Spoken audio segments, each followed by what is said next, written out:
시청자 여러분 안녕하십니까. 국내 증시에서 외국인이 차지하는 비중 또 영향이 높다는 건 잘 아실 거로 생각됩니다.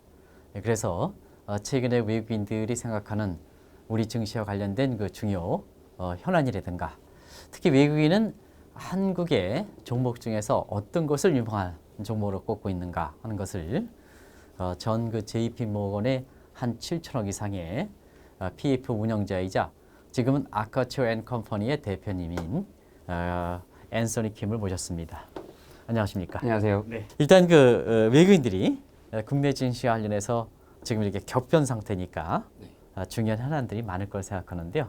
아무래도 외국인들은 국내 주식들을 바라볼 때 조금 장기적인 관점에서 보통 바라보게 됩니다. 3에서 5년 이상의 실적이 앞으로 국내 단타에 투자하는 동학개미는 좀 다르네요.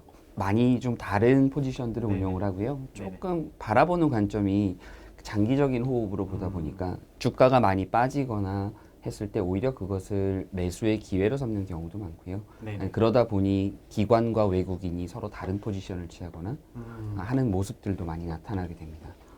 그러니까 아무래도 그런 부분에서의 장기 투자 관점에서 외국인들이 보기 때문에 외국인들은 국내 주식을 바라볼 때 산업이 성장하는 산업들을 굉장히 좋아합니다. 그러니까 네. 최근에 외국인들의 포트를 놓고 봤을 때 2차 전지라던가 네네. 5G 산업이라던가 네네. 이런 부분들에 많은 관심을 보였었고 또 투자가 많이 이루어졌. 최근에 삼성전자를 비롯해서 이 지배구 구조 문제에 대해서 아주 급부상하고 있어요. 요거에 대해서 외국인들은 어떻게 생각하는지 말씀해 주시기 바랍니다. 외국인들 같은 경우는 아무래도 지배 구조에 대해서는 매우 중요하게 생각을 합니다. 그 가장 큰 이유가 외국인들이 투자를 했을 때는 당신들이 주주로서 회사와 같이 공동으로 회사를 경영하고 그 수익을 나눠 갖는다는 생각을 많이 갖습니다. 기업가, 투자 기업인 밸류를 창출하는 기업가 가격 상승에서 캐피탈 게인을 얻는 것과 공생 관계 맞습니다. 상당히 그래서- 중요한 시사점을 던져주는데요. 맞습니다. 계속해서 말씀해 주죠. 그래서 장기적으로 회사가 성장을 할 때 투자 비용을 대주고 그래서 신주라던가 이런 유상증자 때에도 적극적인 참여를 하고 그렇게 해서 그 자본을 통해서 회사가 성장을 해서 그 수익을 배당이라던가 자본의 증가 즉 캐피털 게인스로 돌려줄 수 있는 방식으로 외국인들이 투자를 받기 때문에 외국인들이 가장 중요하게 보는 것은 대표이사와 기업의 그 구조 누가 이 회사를 운영을 하고 있고 이 회사를 운영하면서 우리가 믿을 수 있는 사람인가를 굉장히 중요하게 바라보게 됩니다. 지배구조 관련해서 외국인들이 또 본인도 7천억 이상의 대규모의 그 세계에서 가장 그 훌륭한 JP모건의 펀드를 운영한 입장에서 보면 지배구조에서 유망 종목 이걸 좀 이렇게 구체적으로 좀 말씀해 주시기 바랍니다. 아무래도 우리나라에서 삼성을 빼고는 그 대기업들을 논하기가 굉장히 어렵지 않습니까? 저 같은 경우도 2000년도, 2007년, 2008년도 당시에 그 각 그룹사별로의 지배 구조를 정리를 해서 저희가 분석을 하고 여기서 매각할 수 있는 유효 자산이라던가 또는 비핵심 자산들이 무엇인지에 대한 연구를 굉장히 많이 했었습니다. 그런 면에서 삼성그룹은 항상 그 정점 중에 하나였었고요. 왜냐하면 삼성전자라고 하는 워낙 굴지의 대한민국의 스타 종목을 가지고 지배 구조 자체가 굉장히 불완전했었기 때문에 그거에 대한 관심들이 굉장히 많았었고요. 그것이 결국은 삼성물산과 제일모직의 2015년 합병 때 그렇게 큰 노이즈를 만들었던 것이 아닌가라는 생각을 합니다.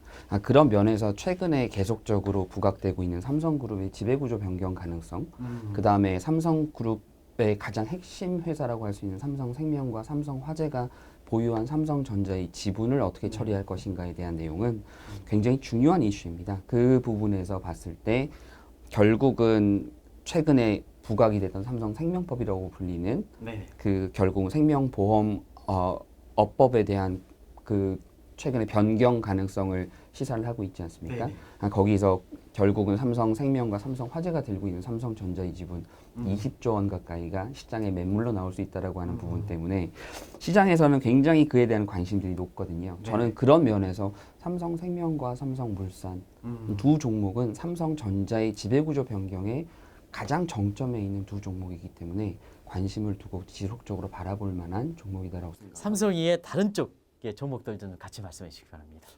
그 두 종목이 저는 우선은 가장 중요하다고 생각을 했었고요. 네네. 삼성전자 같은 경우는 뭐 그 저희가 계속적으로 얘기를 해왔지만 네. 비메모리 반도체 그 비메모리 반도체 시장의 진입이라던가 네네. TSMC와의 1위 격차를 좁히고 있는 그런 모습들을 놓고 봤을 때 네네. 삼성전자가 계속적으로 관심을 많이 받고 있거든요. 네네. 이를 들고 있는 삼성화재와 삼성생명은 당연히 관심을 받을 수밖에 없고요. 지금 현재 삼성전자를 가장 많이 들고 있는 그 삼성그룹의 계열사는 삼성물산입니다. 네네. 대략 한 4% 정도를 보유를 하고 있고요. 네네. 결국은 삼성전자의 주가가 올라가면 이 세 종목들은 다 올랐어야 되는데 삼성전자의 상승 대비 삼성물산, 삼성화재, 삼성생명 모두 그만큼의 상승을 보이지 못했었습니다. 네. 그래서 삼성물산, 삼성화재, 삼성화재, 생명이 유망하다. 맞습니다. 네. 그래서 그런 지배 구조의 변경에서 가장 많은 혜택을 받을 수 있는 종목들이 요 부분이라고 생각을 하고요. 네. 지금 최근에 시장에서 가장 많이 나왔던 뉴스들 중 하나가 삼성그룹의 지배구조 변경에 삼성 SDS와 삼성 바이오로직스가 사용이 될 수 있을 것이다라는 내용들이 많이 나왔었기 때문에 삼성그룹주를 놓고 봤을 때는 그렇게 6종목을 토탈해서 보면 가장 좋은 앵글로 바라볼 수 있지 않을까 다시 한번 생각합니다. 정리하겠습니다. 삼성전자, 삼성물산, 삼성생명, 삼성화재, 삼성바이오로직스, 또 하나는 삼성 SDS입니다. 삼성 SS. 네. 그래서 그밖에 다른 쪽에 비삼성 관련해서 지배구조 관련해서 유명한 종목 좀 말씀해 주시기 바랍니다. 비삼성 관련돼서는 최근에 아주 핫하게 움직이고 있는 한국 타이어 테크놀로지를 말씀을 드리고 싶습니다. 네네네. 이 한국 타이어 테크놀로지의 현재 그 대주주 간에 이 분쟁이 발생, 지금 네네. 지분 싸움이 발생을 했지 않습니까? 네네. 결국은 이렇게 됐을 때는 서로 간에 지분을 확보하기 위한 싸움이 발생할 수밖에 없거든요. 그런 면에서 한국 테크놀로지 홀딩스와 네네. 한국 타이어 테크놀로지 주식도 관심 있게 바라봐야 될 것 같고요. 네네. 최근에 KCGI가 한진카를 아주 강하게 공격을 하면서 그거 지금 그렇죠? 네. 조은태 회장이 굉장히 어려운 상황에 지금 놓여 있는 현상인데요. KCGI가 또 관심을 갖고 있는 그룹이 대림산업입니다. 대림산업. 그러다 보니 대림코퍼레이션과 대림산업 또한 주가들이 요새 움직이고 있는 모습들을 보이고요. 네네. 당연히 이런 상황에서 롯데그룹도 같이 따라서 움직이겠죠. 지배구조에 문제가 있는 것들이죠. 아무래도 지배구조의 이슈들이 그래서 한진카리 주가가 움직이면 당일날 항상 이 지배구조의 영향을 받고 있는 종목들은 같이 움직일 수밖에 없게 되어 있습니다. 그래서 그런 종목들도 한번 저는 관심 있게 바라보시라고 말씀을 드리고 싶고요. 또 한 가지 어렵게 나오신 김에 이 지배구조 문제와 함께 최근에 동학개미들 사이에서는 공매도 문제와 관련해서 굉장히 좀 관심들이 높지 않습니까? 요거에 대해서 정작 그동안 혜택을 누렸다 하는 외국인들은 어떻게 생각하는지 그것 좀 말씀해 주시기 바랍니다. 외국인들 입장에서는 공매도라고 하는 제도 자체를 그러니까 숏셀링이라고 하는 부분을 어떤 투자의 목적이라기보다는 해지의 목적으로 많이 사용을 합니다. 그 대부분의 경우는 주가가 너무 과도하게 올랐다라고 생각하는 종목에 대해서 이것을 주식을 빌려서 대차를 통해서 숏셀링을 함으로써 원래 이론적으로 그렇죠? 네, 그렇게 해서 결국은 뭐 주가를 어느 정도 안정화 시켜주는 목적도 있고요. 그를 통해서 확보한 자금을 가지고 언더퍼폼하거나 또는 밸류에이션 상으로 더 저평가된 주식을 매수를 함으로써 이 롱숏 전략들을 많이 피게 되거든요. 물론 이것을 뭐 그 투기적인 성향이다라고 얘기할 수도 있겠지만 헤지펀드의 기본적인 성향 자체는 결국은 절대 수익을 창출하는 것인데 절대 수익의 창출을 위해서는 결국은 고평가된 것을 팔고 저평가된 것을 사서 이 둘이 컨버지 했을 때 그 컨버전스를 통한 수익을 창출하는 것이 가장 큰 목적이고 만약에라도 주가가 반대로 움직였을 때 그러니까 공매도를 쳤는데 주가가 상승했을 때는 언더퍼폼했던 주식을 삼으로써 내가 샀던 매수한 종목이 제가 숏했던 종목보다 더 많은 수익을 낼 수 있도록 함으로써 수익을 만드는 구조가 되어 있거든요. 그러면 그 종목을 코스피를 일정한 범위 때 같이 나게 하는 그런 부작용은 없겠습니까? 그런 게 존재를 할 수도 있는데요. 숏 포지션이라고 하는 것이 실질적으로 그 전체 글로벌 펀드 내에서 비중이 40%가 되지 않습니다. 그러다 보니 큰 비중은 아니고요. 그리고 이 40%의 펀드들이 모두 같은 종목을 매도하거나 하지는 않을 거거든요. 그러다 보니 어느 정도 분산이 되는 부분들이 있기 때문에 박스권에 갇히게 만드는 내용들은 오히려 저는 기업 지배구조라던가 또는 배당을 충분히 해주지 않고 유보자금을 많이 축적을 함으로써 자본, 그러니까 그 쉐어홀더스 에퀴티 자체를 너무 불필요하게 크게 만들어서 운용하다 보니 네. 그것이 결국은 오히려 디스카운트를 더 만드는 요인들이 아닌가 생각을 하고요. 네. 저는 중국의 얘기를 좀 드리고 싶은 게 네. 중국의 CSI 300을 놓고 보면 네. 주가의 변동성이 너무나 큽니다.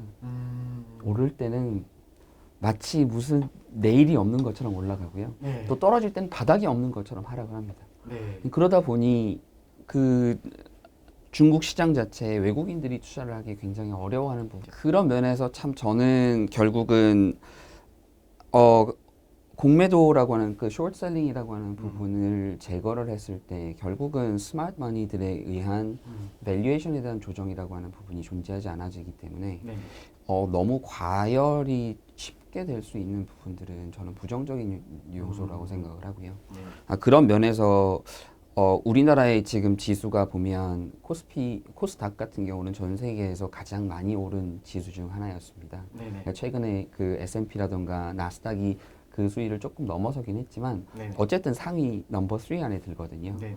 이런 것들을 지금 되돌려서 놓고 봤을 때는 지난 3월에 공매도를 제한시킨 어떤 그런 부분들이 우리나라의 주식 시장에 어떻게 보면 오버슈팅을 만든 것이 아닌가라는 개인적인 생각을 갖고 있고요. 네네. 그러니까 그런 면에서 앞으로 우리나라 주식이 계속 상승할 수도 있겠지만 네. 조금은 주의를 기울여야 될 시점이 되지 않았나라는 생각을 많이 하고 있으면서 네. 그래서 이제 자산주라던가 또는 이렇게 장기적으로 외국인들이 좋아하는 종목들에 대해서 좀 관심을 가져보시는 것이 어떨까라는 개인적인 생각을 갖고 있습니다. 네.